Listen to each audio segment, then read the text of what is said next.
बिस्मिल्लाहिर्रहमानिर्रहीम। अस्सलाम वालेकुम नाज़रीन, मैं हूं आपका होस्ट अहमद फवाद। आज तारीख है 7 अक्टूबर और दिन है मंगल का। 4 खबरें आज की व्लॉग में आपके साथ शेयर करूंगा। पहली बड़ी ब्रेकिंग न्यूज़ तो नवाज शरीफ साहब की सेहत के हवाले से है। एक तशवीशनाक खबर है जी, तफसीलात आपके साथ शेयर करूंगा जी। दूसरी खबर है इमरान खान साहब से मुतलिक जेल ट्रायल के हवाले से। आज हुआ कुछ यूं जी कि जज साहब जो कि अदालत से अपनी जाते हैं अडयाला जेल इमरान खान साहब का ट्रायल करने, लेकिन आज इमरान खान साहब ने उल्टा जज साहब का ही जो ट्रायल है वो कर दिया है। इमरान खान साहब ने क्या किया आज समात के दौरान, इस पर भी कुछ तफसीलात आपके साथ में शेयर करूंगा जी। तीसरी खबर यह है जी कि जनरल फैज़ हमीद साहब ने बतौर गवाह साबिक army chief general Qamar Javed Bajwa और साबिक वज़ीर आज़म इमरान खान साहब, इन दोनों के जो नाम हैं वो दिए हैं। ये क्या मामला है जी, क्या रिपोर्ट हो रहा है, इस पर भी कुछ तफसीलात आपके साथ शेयर करूंगा। और आखिरी खबर जी, फॉर्म 47 का जो मामला है वो केपी एंटी करप्शन जो है उसने खोल लिया है और इस हवाले से पेशावर हाई कोर्ट ने भी उनको जो इजाज़त है वो दे दी है। इलेक्शन कमीशन ने पहले रोका, लेकिन एंटी करप्शन जो है वो पेशावर हाई कोर्ट गया, जहां से उनको उनके हक में फैसला आया। लेकिन अब खबर यह है कि ये जो रिजीम है इस फॉर्म 47 के मामले को छुपाने के लिए अब एंटी करप्शन के जो मतलब है कि उनके जो सरबराह हैं जी, जो डायरेक्टर हैं एंटी करप्शन के, उनकी भी जो गिरफ्तारी है वो करने जा रही है। इस पर भी कुछ तफसीलात हैं, वो भी आपके साथ में शेयर करूंगा। सबसे पहले तो जी आते हैं जी इमरान खान साहब का आज जो जेल में केस का ट्रायल हुआ उसके ऊपर। तो मामला कुछ यूं है जी कि एक तो इमरान खान साहब के अगेंस्ट तोशा खाना, अलकादिर ट्रस्ट केस, इद्दत केस, कई इमरान खान साहब के ऊपर सारे जो केसेस हैं वो जेल में ही चले और जेल में ही जो ट्रायल है वो हुए। और वो जितने भी ट्रायल्स हुए वो फिर जब आगे आए हाई कोर्ट्स में, तो हाई कोर्ट में जो है वो उनको उड़ा दिया गया। इवन कि अब जो अलकादिर ट्रस्ट केस है वो भी समात के लिए मुकर्रर नहीं हो रहा है। जैसे ही उसमें समात के लिए मुकर्रर होना है, एक दो समातों की वो मार है, वो केस भी उठ जाना है आगे हाई कोर्ट से। बहरहाल तोशा खाना 2 में इमरान खान साहब को अगर सजाएं सुना दी जाती हैं जिसकी 2 से 3 ज़्यादा से ज़्यादा समातें रह कि उसके बाद उसका जो फैसला है वो आ जाएगा, तो एक तरफ से वो केस अलकादिर वाला ख़त्म और दूसरी तरफ जो तोशा खाना 2 है जी, इसमें सजा जो है वो हो जाएगी। बहरहाल जी आज इसी तरह से एक और जो केस है वो इमरान खान साहब के अगेंस्ट जेल में जब चला, तो जो जज साहब थे वो मौजूद थे कमरा अदालत में। जो प्रोसिक्यूशन टीम थी, जो इमरान खान साहब के वकील थे, वो आए कमरा अदालत में। और जब ट्रायल का आगाज़ हुआ तो कहा गया जी जज साहब की जानिब से कि इमरान खान साहब कहाँ पर है, इमरान खान साहब को जो है वो लेकर आए, क्योंकि उनकी मौजूदगी में जो ट्रायल है जी वो होना चाहिए। तो जब अमला गया इमरान खान साहब के पास उनको लेने के लिए, तो इमरान खान साहब ने कहा जी कि मैं अभी जिम कर रहा हूँ, जिम करने के बाद जो है वो मैं आऊँगा। और जाकर अमले की जानिब से उसी तरह से बता दिया गया। थोड़ी देर वेट किया गया तो उसके बाद दोबारा से अमले को भेजा गया जी कि जाएं, हमने ट्रायल चलाना है, तो इमरान खान साहब को जो है वो लेकर आए। तो दोबारा जब इमरान खान साहब के पास गए तो इमरान खान साहब ने कहा जी कि मैंने शावर लेना है और शावर लेने के बाद जो है वो मैं आऊँगा। तो यूं लगा जी कि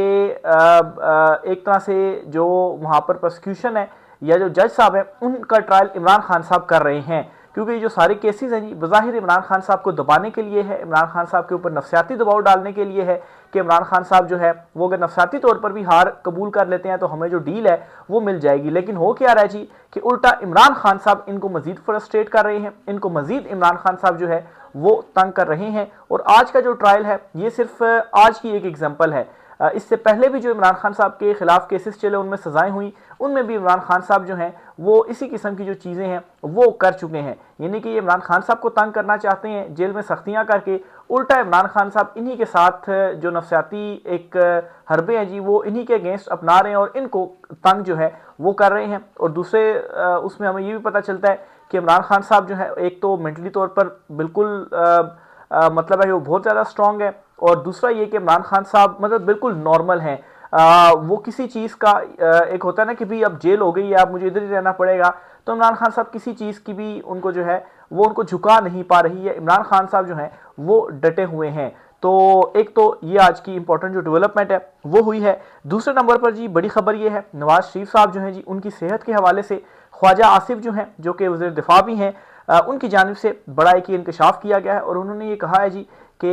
नवाज शरीफ जो कि जनेवा में गए थे और वहाँ पर ये खबर भी आई थी जी कि वो एक हॉस्पिटल में वहाँ पर एडमिट हैं, तो उनकी ओपन हार्ट सर्जरी जो है वो हुई है। यानी कि उनकी सेहत के हवाले से ये तशवीशनाक जो खबर है जी वो ख्वाजा आसिफ साहब की जानिब से दी गई है कि ओपन हार्ट सर्जरी हुई है। तो ओपन हार्ट सर्जरी जो होती है वो मतलब है कि कोई इस तरह से नहीं होता कि आपको कोई नॉर्मल बुखारी है तो आप बुखार है तो आप टैबलेट लेंगे, या नॉर्मल कोई शुगर बीपी वगैरह है तो उनकी आप टैबलेट लेंगे तो बस ठीक है, वो इस एज में होता रहता है। खैर आजकल हार्ट की बीमारियां भी हैं, इवन कि यंग लोग जो है वो हार्ट अटैक से वफात जो है वो पा रहे हैं। तो बहरहाल जी नवाज शरीफ के वाले से ये भी है कि उनकी इससे पहले भी कोई हार्ट का उनको था, तो इस कोई सर्जरी वगैरह हुई थी, तो अब ये एक और मरतबा उनका ये मामला हुआ है और ओपन हार्ट सर्जरी वहाँ पर हुई है और कोई 5-6 दिन ख्वाजा आसिफ साहब कहते हैं कि वो वहाँ पर एडमिट रहे हैं, फिर उसके बाद वहाँ से उनकी जो वापसी है जी वो हुई है। तो नवाज शरीफ साहब जो है उनकी सेहत के हवाले से एक ये खबर थी जी जो कि ख्वाजा आसिफ जो है उनकी जानिब से दी गई है,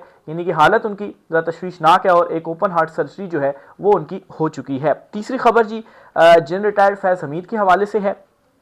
अच्छा, इस पर जी आपको ब्रेकिंग न्यूज़ देता चलूँ जी कि रिपोर्ट इस वक्त ये हो रहा है जी, बाखबर हल्के ये बता रहे हैं कि जनरल रिटायर्ड फैज़ जो हैं चूँकि वो इस वक्त मिलिट्री हिरासत में भी हैं और उनके कोर्ट मार्शल के हवाले से जो कार्रवाई है वो चल रही है, तो अब इसमें ये बताया जा रहा है कि बतौर गवाह 2 अहम शख्सियात जो हैं उनके जो नाम है जनरल रिटायर्ड फैज़ उनकी जानिब से दिए गए हैं कि इनको भी मेरे इस केस के अंदर बतौर गवाह किसी मामले में हुआ होगा उनको, तो इनको पेश किया जाए और इनसे जो गवाही है वो ली जाए। तो इसमें जी साबिक आर्मी चीफ जो है जनरल रिटायर्ड कमर जावेद बाजवा और साबिक वज़ीर-ए-आज़म इमरान खान साहब, क्योंकि जब इमरान खान साहब वज़ीर-ए-आज़म थे उस वक्त आर्मी चीफ कमर जावेद बाजवा थे और उस वक्त DGISI जो है वो थे जनरल फैज़ हमीद। तो देखें जी ये ट्रायल आगे कहाँ तक बढ़ता है, क्योंकि जब जनरल रिटायर्ड फैज़ हमीद साहब की गिरफ्तारी हुई थी तो उस टाइम से लेकर अभी तक भी इवन के मतलब है कि उस टाइम भी ये कहा जा रहा था कि अभी बड़ी जल्दी जो फैसला है जी वो आ जाएगा, कुछ दिनों के अंदर जनरल रिटायर्ड फैज़ हमीद का भी फैसला आने वाला है, कोर्ट मार्शल हो रहा है, लेकिन अभी तक जो कार्रवाई है वो चल रही है, यानी कि उनके अगेंस्ट भी कार्रवाई बड़ी लंबी इस वक्त चल रही है। बहरहाल उनके वाले से ये भी था जी कि 9 मई से रिलेटेड शायद कोई केस होगा, अगर उसमें इमरान खान साहब को मिलिट्री हिरासत में देकर तो वहाँ पर उनके अगेंस्ट कार्रवाई होती है, तो जनरल फैज़ के ऊपर भी शायद कोई केस या कोई इस तरह का मामला होगा, तो इस तरह से कोई लिंक जो है वो उस टाइम भी किया जा रहा था जब जनरल रिटायर्ड फैज़ हमीद की जो गिरफ्तारी थी वो हुई थी, लेकिन खैर बाद में कुछ उस तरह की हैपनिंग्स तो हुई नहीं और अभी तक जनरल रिटायर्ड फैज़ हमीद का जो ट्रायल है खैर वो चल रहा है। नहीं तो मिलिट्री हिरासत ने या मिलिट्री अदालतों ने 9 मई के ऊपर जिनको सजाएं दी हैं वो तो बड़ी जल्दी जो है वो ट्रायल कंक्लूड हुआ और उनको जो सजाएं हैं वो दे दी गई। बहरहाल इनके अगेंस्ट जो ट्रायल है वो फिलहाल चल रहा है और 2 नामों के हवाले से अब कहा जा रहा है कि बतौर गवाह इन 2 बड़े नामों को उन्होंने बुलाया। देखें जी अब इमरान खान साहब तो खैर जेल में है, अगर उन्हें वहाँ पर ले जाना मकसूद हुआ तो उनको ले जाया जाएगा, और जहाँ तक साबिक आर्मी चीफ की बात है तो देखें वो आते हैं या नहीं आते। आखिरी और सबसे इंपॉर्टेंट खबर जी आपसे जो शेयर करनी है वो है जी फॉर्म 47 का मामला। अब जी फॉर्म 47 का ये मालूम है सबको कि ये जो हुकूमत है जी 17 नशिस्तों वाली, फॉर्म 47 के ज़रिए इमरान खान साहब का जो मैंडेट था वो चोरी किया गया और उसके बाद बज़ाहिर ये जो चुनतखीब रजीम है जी इनको इंस्टॉल जो है वो किया गया। अब फॉर्म 47 के मामले को लेकर पाकिस्तान तहरीक-ए-इंसाफ अदालतों में भी गई, अदालतों में चैलेंज भी किया, ट्रिब्यूनल्स भी बने, लेकिन फिर उसके बाद अचानक से ट्रिब्यूनल्स ने जो है वो काम भी छोड़ दिया और फिर उसके बाद 26वीं तरमीम जो आई, फिर अदलिया के साथ जो कुछ हुआ और फिर केसेस जो है वो जिस तरह से ट्रांसफ़र हुए, इवन के इस्लामाबाद हाई कोर्ट का पूरा नक्शा ही बदल दिया गया। चीफ जस्टिस जो थे सरफराज डोगर साहब उनको जो है वो लाया गया, जस्टिस मोहसिन अख्तर कियानी साहब जो हैं वो चीफ जस्टिस नहीं बन पाए जिनका हक था, जिनका नंबर था। तो इससे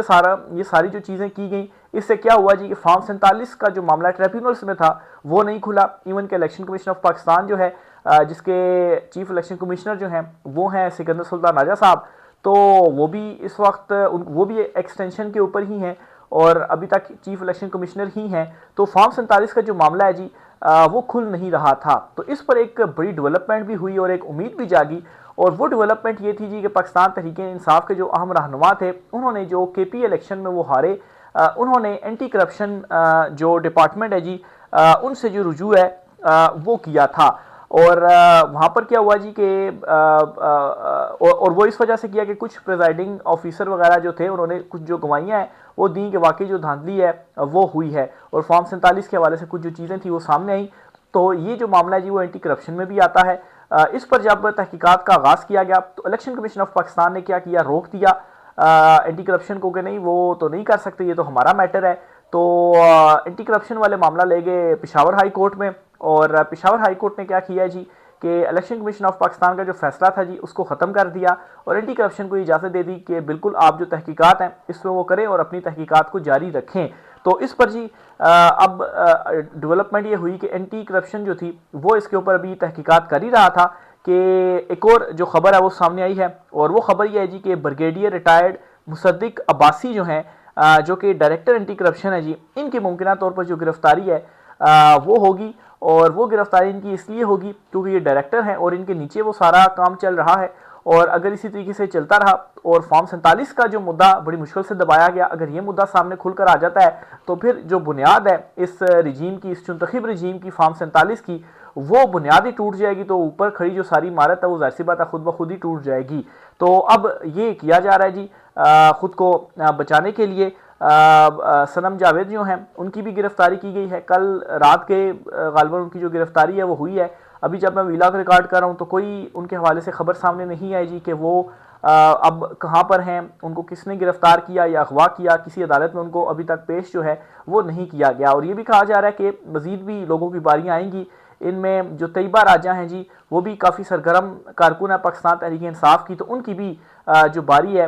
वो अब आ सकती है अगर वो भी इसी तरीके से इमरान खान साहब या पाकिस्तान तहरीक इंसाफ के साथ रहीं और पीछे जो है वो ना हुई। आखिर में एक और ख़बर भी है जी आपके साथ मैं शेयर करता चलूँ। पाकिस्तान तहरीक इंसाफ ने एक बड़ा फैसला किया और इसकी बाकायदा तौर पर जो मंजूरी है वो भी अब हो गई है, और वो फैसला ये है जी कि महमूद खान अचकज़ई जो हैं इन्हें कौमी असम्बली में अपोजिशन लीडर, जबकि अल्लामा राजा नासिर अब्बास साहब जो हैं उनको सेनेट में अपोजिशन लीडर पाकिस्तान तहरीक इंसाफ की जानिब से मुकर्रर करने का फैसला कर लिया गया है। इमरान खान साहब ने सबसे पहले इनके जो नाम हैं वो दिए थे, क्योंकि शिबली फराज और उमर अयूब इन दोनों के अगेंस्ट जो केसेस थे उन केसेस में इनको सजाएं सुनाने के बाद इनको नाअहल कर दिया गया, डीसिट कर दिया गया, और फिर यूं अपोजिशन लीडर ही नहीं था कौमी असम्बली में भी और सेनेट में भी। तो इमरान खान साहब और इवन के पीटीआई में फिर ये ब्लॉक्स बनना शुरू हो गए कि हम जो है वो बने अपोजिशन लीडर्स। तो इमरान खान साहब ने इस पर यह किया जी कि महमूद खान अचकज़ई, क्योंकि इस वक्त अपोजिशन में भी देखा जाए तो महमूद अचकज़ई ही वो शख्सियत है जी जो कि इस वक्त लग रहा है कि इमरान खान साहब के वाकई वो जो नज़रिया है उसके तहत वो चल रहे हैं। और दूसरी तरफ अल्लामा राजा नासिर अब्बास जो हैं वो भी इसी तरीके से इमरान खान साहब के साथ खड़े हुए हैं। नहीं तो पार्टी के अंदर तो अब जो लीडरशिप है वो बज़ाहिर कंप्रोमाइज़ हो गई है, और इमरान खान साहब ने भी ये फैसला करके अपनी लीडरशिप को भी ये बता दिया जो कि इस वक्त बाहर हैं कि उनके पास चॉइसेस भी हैं और अदम एतमाद भी इमरान खान साहब ने उनके ऊपर किया है इस फैसले के बाद। तो बहरहाल ये फैसला पहले इमरान खान साहब की जानिब से कर दिया गया, फिर उसके बाद आज जो है वो बाकायदा तौर पर इसकी पीटीआई की जानिब से भी जो मंजूरी है वो दे दी गई है और इन दो अफराद को नामजद कर दिया गया है। तो अभी तो अपोजिशन लीडर कोई भी नहीं है दोनों ऐवानों में। बहरहाल आगे जब वोटिंग वगैरह होगी तो पीटीआई के ये दो उम्मीदवार होंगे और ये दोनों असेंबलियों में भी, सेनेट में भी और कौमी असेंबली में भी, ये दो जो